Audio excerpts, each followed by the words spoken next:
guys, welcome back. If you're new here and this is the first time that you're joining us, welcome. I'm Shaina. It's very nice to meet you. You are watching this video right now because one of three reasons. A, there are things about yourself that you don't particularly like and it's taking a toll on your self-confidence. B, you have zero imperfections and you just want to take pity on the rest of us. Or C, you just love me and my videos, which I can't say that I blame you. I love you too. But whatever your reason, I am so glad that you're here because today I'm going to show you how to get rid of your insecurities. Kind of. Really, it's more about learning how to accept and embrace them. It's the same thing. I'm Shaina, and I love sharing ways on how to better yourself and how to create a beautiful life. The truth is, we all have our insecurities, and weirdly enough, most of my insecurities surfaced in my 20s and not my teens. So without further ado, here are my quick tips on how to love and welcome your flaws with open arms. Number one, get comfortable and sit with your imperfections. You want me to what? I've learned that the more you avoid or try to ignore your insecurities, the harder the punch feels when you face it head on. Let me tell you, when I first started editing my videos, things were not good. I was forced, and I'm still forced, to stare at myself and listen to myself for hours and hours and hours on end.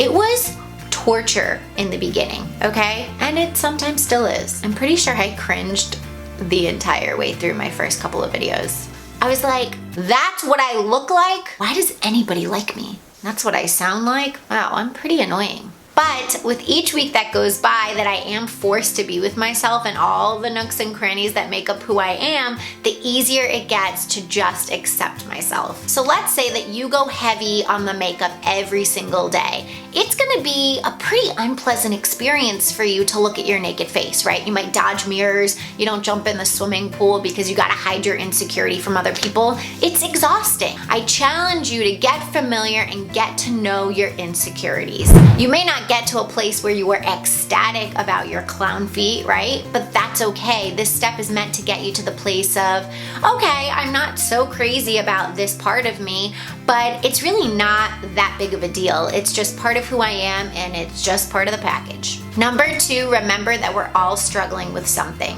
While you struggle with your love handles, your neighbor over there is struggling with their over-emotional self. You are not alone. And believe it or not, even the people that you consider perfection have their insecurities. Nobody gets a free pass on this one. Number three, people don't care about your insecurities nearly as much as you think that they do.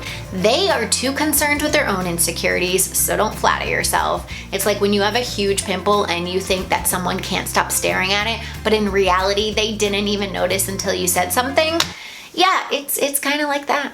Number four, focus on all the things you love about yourself. It is very easy, guys, and we're all guilty of it, of wanting and wishing we had something that somebody else had. But instead, shine a light on all the things that you love about yourself and really accentuate those traits. Number five, learn to laugh at it. When you learn to laugh at yourself, you learn to love yourself. There's nothing like a little self-deprecation to lighten the mood. When you act all uncomfortable and awkward about your insecurity, people don't want to be around that. And then when people do peace out because you're acting all self-conscious, you immediately think it's your bikini body that scared them away, but in reality, it's your attitude and over-apologizing about your body that made them run the other way. Number six, it's only a flaw if you believe it is. Your flaws don't make you unlovable or unworthy.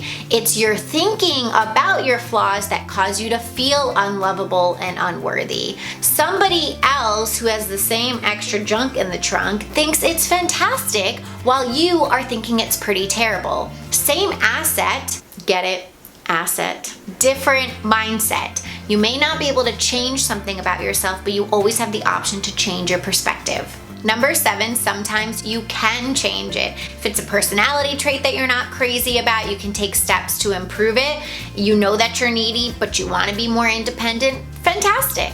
As far as physical insecurities, I'm not saying go run out and buy bigger boobs, but as somebody who's had plastic surgery, I'm not against it. I would just say that make sure you're doing it for the right reasons and that it's coming from this deep connected place and not that egotistical place all up in your head. But I can do a whole nother video on plastic surgery if you want. If you want to see that, you can comment in the box below. That is it for today, guys. Thanks so much for watching. As always, if you like this video, give it a thumbs up. Subscribe to my channel if you haven't already. It's completely free, and I will see you back here next week. Bye.